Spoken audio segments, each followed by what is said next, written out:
Well, today's question comes from Robin Clark, and Robin says, what are the main differences between concert, tenor and soprano, and are there reasons to choose one over the other? Okay, well, as you can see, I have one of each on the sofa behind me, so let's make some comparisons between these three sizes of instrument.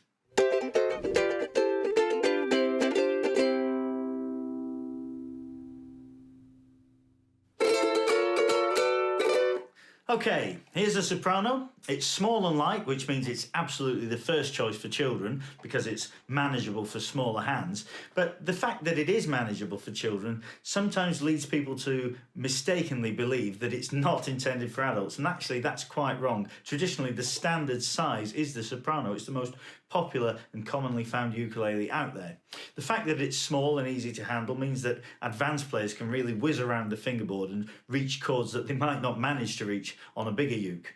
Why is it called soprano? Well, sopra, of course, means above, and that reflects the fact that you can tune it higher if you wish than the bigger ukes because the strings are a little shorter. They will stand tunings like A, D, F sharp B and beyond. And for many people, the bright sound the little soprano uke makes is the quintessential ukulele sound.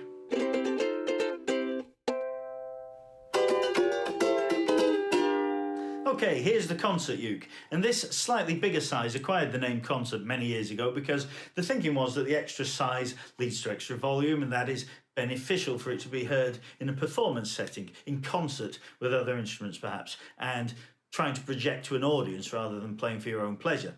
And indeed, it does have a slightly bigger and deeper sound than the soprano. Having said that, of course, in most performance settings today, you would very likely be playing either into a microphone or even using an instrument with a pickup like this one. So it's not necessary to have a concert uke to play a concert.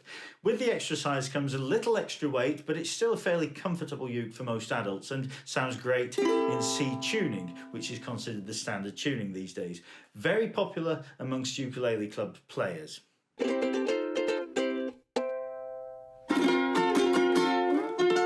Okay, here's the tenor. Now, the tenor is a step bigger again. Tenor, of course, literally means strong, and this size of uke does have a louder voice again. And it's quite noticeable when you pick up one of these that it's a larger, heavier instrument to deal with. And in fact, the majority of people who play a tenor uke use a strap to hold it, which might be thought of as a bit of a disadvantage because it's not necessary with a soprano. You hardly ever see a soprano player using a strap, whereas with a concert, it's about 50-50, but a tenor really does feel considerably larger, and this is one reason that guitarists are very fond of the tenor size uke. People who switch over to the uke from the guitar sometimes feel more at home on a tenor because the finger spacings are that little bit closer to guitar size.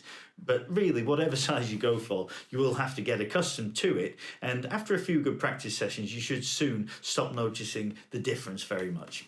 Sometimes people with particularly large hands opt for the tenor, but having said that, I do know people with big hands who have absolutely no problem being accurate on the smaller size ukes as well. Most adults should find their way around any of these three sizes. Now, Robin's question only mentioned these three sizes, but we could go a step closer to the guitar again, and that would be the baritone uke, which is quite a bit bigger still and tuned lower. But actually, those are comparatively rare. Most people who switch from the guitar to the uke do so because they want a different instrument, and really the baritone uke is so close to the guitar that it doesn't feel like that much of a change. So they're a bit less common.